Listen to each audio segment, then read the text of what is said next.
بسم اللہ الرحمن الرحیم۔ السلام علیکم ورحمۃ اللہ وبرکاتہ۔ کیسے ہیں ناظرین؟ میں امید کرتی ہوں کہ آپ سب خیریت سے ہوں گے۔ ایسی عورت کی کوئی نماز قبول نہیں ہوتی۔ ایک مرتبہ ام حمید رضی اللہ تعالیٰ عنہا رسول اللہ صلی اللہ علیہ وسلم کے پاس آئیں۔ کہتی ہیں، یا رسول اللہ صلی اللہ علیہ وسلم، میرا جی چاہتا ہے میں آپ کے ساتھ نماز پڑھوں۔ سوچیں کہ اس سے بڑی کوئی تمنا یا اس سے بڑی کوئی خواہش ہو سکتی ہے؟ رسول اللہ صلی اللہ علیہ وسلم کی امامت میں نماز پڑھنے کا موقع مل جائے، اس سے بڑا کوئی خوش نصیب ہو سکتا ہے؟ اچھا، ذرا آگے کی بات بھی ذرا غور سے سنیے گا۔ آپ صلی اللہ علیہ وسلم نے فرمایا، میں جانتا ہوں کہ تم میرے ساتھ نماز پڑھنے کو پسند کرتی ہو، لیکن میں کیا کہنا چاہ رہا ہوں ذرا غور سے سننا۔ آپ صلی اللہ علیہ وسلم نے فرمایا، جو تم اپنے دار میں گھر میں نماز پڑھو گی وہ کسی مسجد میں جا کے پڑھو گی تو اس سے بہتر ہے۔ آپ صلی اللہ علیہ وسلم نے فرمایا، چھپ کے عورت جو نماز پڑھے گی وہ سب سے بہتر نماز ہوگی۔ ام حمید رضی اللہ تعالیٰ عنہا نے جب یہ بات سنی تو واپس چلی گئیں۔ انہوں نے گھر کے کونے میں نماز کی جگہ مختص کی جہاں اندھیرا تھا، جہاں کسی کی نظر بھی نہ پہنچتی تھی۔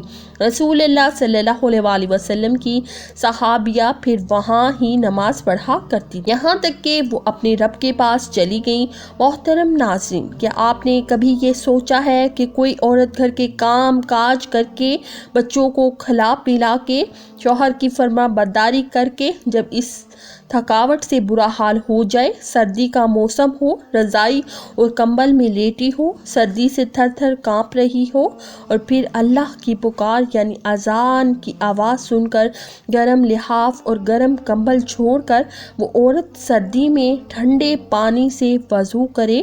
ٹھنڈے پانی اور سردی کی وجہ سے جسم کے رونگٹے کھڑے ہو جائیں، سردی سے جسم کانپ رہا ہو، سردی ایسی ہو کہ دانت بج رہے ہوں، پھر بھی ایسی عورت اللہ کی رضا اور ثواب کی نیت سے وضو کرے اور پھر سردی کو برداشت کر کے نماز ادا کرے اور اس کی نماز ہی نہ قبول ہو؟ کیا ایسا بھی ہو سکتا ہے؟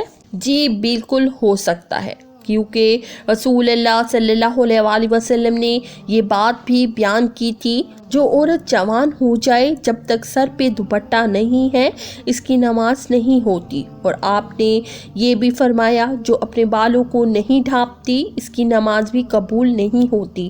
رسول اللہ صلی اللہ علیہ وسلم نے فرما دیا، اگر کوئی عورت خوشبو لگا کے مسجد میں جاتی ہے اور اس کی خوشبو دور تک پہنچتی ہے تو جب تک یہ عورت غسل نہیں کر لیتی اس کی نماز قبول نہیں ہوتی۔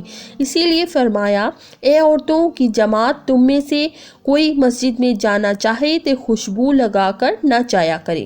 مشکوٰۃ المصابیح کی روایت ہے، جب تک ایسی عورت غسل نہیں کر لیتی اس کا یہ نماز یا عبادت اللہ کے ہاں قابل قبول نہیں ہے۔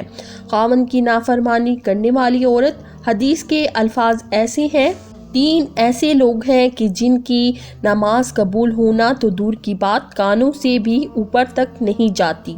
کون سے لوگ؟ غلام جو مالک کی اجازت کے بغیر دوڑ گیا، وہ جا کے تہجدیں بھی پڑھ لے گا تو کانوں سے اوپر نہیں جاتی۔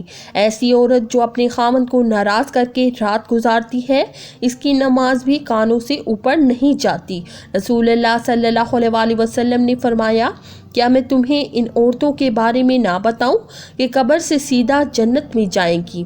صحابہ کرام نے عرض کی، رسول اللہ صلی اللہ علیہ وسلم بتائیں کہ وہ خوش قسمت اور خوش نصیب عورتیں کون کون سی ہیں؟ فرمایا، زیادہ بچے جننے والی عورت، زیادہ بچے پیدا کرنے والی عورت مرنے کے بعد قبر سے سیدھا جنت میں جائے گی۔ فرمایا، جب شوہر ناراض ہو جائے تو شوہر کو راضی کرنے والی عورت، شوہر کو جلد منانے والی عورت، جب شوہر ناراض ہو جائے تو شوہر کے ہاتھوں میں ہاتھ رکھ کر جو بیوی کہتی ہو، اے میرے سرتاج، جب تک آپ راضی نہیں ہوں گے میں کھانا نہیں کھاؤں گی، جب تک آپ راضی نہیں ہوں گے میں پانی نہیں پیوں گی، جب تک آپ راضی نہیں ہوں گے میں بناؤ سنگھار نہیں کروں گی۔ جب تک آپ راضی نہیں ہوں گے میں زیب و زینت نہیں کروں گی، جب تک آپ راضی نہیں ہوں گے میں اس وقت تک اپنی آنکھوں میں کاجل یا سرما ہرگز نہیں لگاؤں گی۔ وہ عورت جو اپنے شوہر کے ساتھ محبت کرتی ہے، پیار کرتی ہے، اللہ اور اس کے رسول کی رضا کے لیے اپنے شوہر کی عزت کرتی ہے، ادب کرتی ہے، احترام کرتی ہے، شوہر کی کمیاں دوسری عورتوں کے سامنے بیان نہیں کرتی، ہمیشہ شوہر کی تعریف ہی بیان کرتی رہتی ہے۔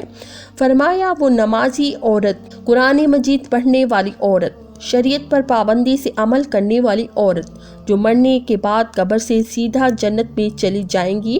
رسول اللہ صلی اللہ علیہ وسلم نے فرمایا عورت اللہ تعالیٰ کی بہترین مخلوق میں سے ایک مخلوق ہے۔ مرد کے لیے یہ ایک خاص نعمت ہے، انسانیت کے لیے یہ عورت اللہ کا احسان بھی ہے۔ اسلام نے عورت کو ایک بلند مقام دیا ہے۔ اسلام نے عورت کو سونے، چاندی، زیورات اور ریشم کے استعمال کی اجازت دی ہے تاکہ عورت ان چیزوں کی مدد سے اپنے حسن کو مزید بڑھا سکے۔ رسول اللہ صلی اللہ علیہ وسلم نے صحابہ کرام کو تاکید کرتے ہوئے یہاں تک فرمایا میرے صحابہ جب تم کافی عرصے بعد سفر سے واپس لوٹو تو اچانک گھر میں نہ چلے جایا کرو بلکہ اپنی عورتوں کو اتنا موقع ضرور دو کہ وہ بن سنور کر خوبصورت ہو کر بڑے پیار و محبت سے تمہارا استقبال کر سکیں۔ مگر ان سارے کاموں کے لیے اسلام نے ایک شرط بھی رکھی ہے، عورت بناؤ سنگھار کر کے مارکیٹوں کی زینت نہ بنے، عورت بن سنور کے بازاروں کی رونق نہ بنے، عورت اپنے آپ کو مزید خوبصورت بناؤ سنگھار کر کے صرف اپنے شوہر کے لیے، اپنے شوہر کو دکھانے کے لیے بناؤ سنگھار کر کے غیر محرم مردوں کے سامنے پیش نہ ہو، کیونکہ ایسا کرنے سے اللہ ناراض ہوگا، مدینے والا ناراض ہوگا۔ ایسا انسان جو لوگوں کو نماز تو پڑھاتا ہے لیکن لوگ اس کی امامت پر خوش نہیں ہیں، پسند نہیں کرتے، شرط یہ ہے کہ وہ کوئی شرعی سبب ہو، ویسے مزاج کی بات ہو، شرط یہ ہے کہ کوئی شرعی سبب ہو، ویسے مزاج کی بات نہ ہو۔ ایسا انسان اگر کسی سبب کی وجہ سے لوگ اسے پسند نہیں کرتے تو ایسے انسان کی نماز بھی کانوں سے اوپر نہیں جاتی، اور صحیح الترغیب کی روایات بھی سننے والی ہیں۔ فرمایا ایسے انسان کی نماز بھی کانوں سے اوپر نہیں جاتی۔ جس کو کہا نہیں گیا کہ تم جنازہ پڑھاؤ وہ جنازہ پڑھاتا ہے، کہتا ہے میں ہی پڑھاؤں گا، ضد کیا ہے یہ مسلمان کہا کہ آپ پڑھا دیں، کوئی پڑھا دے، دعا اخلاص یہ کر دی، اللہ اس کی بخشش فرما دے، اللہ اس کے درجات بلند فرما دے۔ یہ کوئی کریڈٹ لینے والی بات تو نہیں کہ اس پر کوئی جھگڑا کیا جائے کہ میں پڑھاؤں گا، فلاں پڑھائے گا۔ کسی عام مسلمان جو کلمہ گو ہے، عقیدے والا ہے، اس کے پیچھے ہم سب کی نماز ہو جاتی ہے، کوئی حرج نہیں۔ اگر علم والا بھی یہ سوچے کہ نہیں ایسے ہوگا تو پڑھوں گا، تو پھر علم کا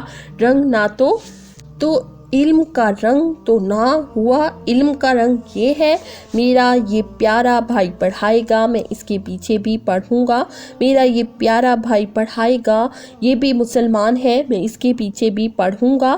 ہو سکتا ہے یہ دونوں مجھ میں سے ایک نہیں 10 گنا نہیں 100 گنا نیک ہوں، یہ تو میرا رب ہی جانتا ہے۔ میں کیوں اس طرح اپنی سوچ بنائے بیٹھا ہوں کہ مجھ سے بھی بڑا کوئی نیک نہیں۔ اللہ ذوالجلال نے ایسے نیک بندے دنیا میں رکھے، ہم نے کبھی ان سے ملاقات نہیں کی ہوگی۔ اللہ کے بڑے بڑے نیک بندے ہیں۔ امام بغوی کہا کرتے ہیں تقویٰ کی تعریفیں تو لوگ بہت کرتے ہیں، تقویٰ ایک یہ بھی ہے اس وقت تک انسان صحیح متقی نہیں بنتا جب تک دوسرے کو اپنے سے اچھا نہیں سمجھتا۔ اللہ ایسا تقویٰ ہمیں بھی نصیب فرمائے۔ اللہ جل شانہ سب کو اپنی رحمت نصیب فرمائے، آمین، اور سب کی عبادتوں کو قبول فرمائے، آمین یا رب العالمین۔ صدق اللہ العظیم۔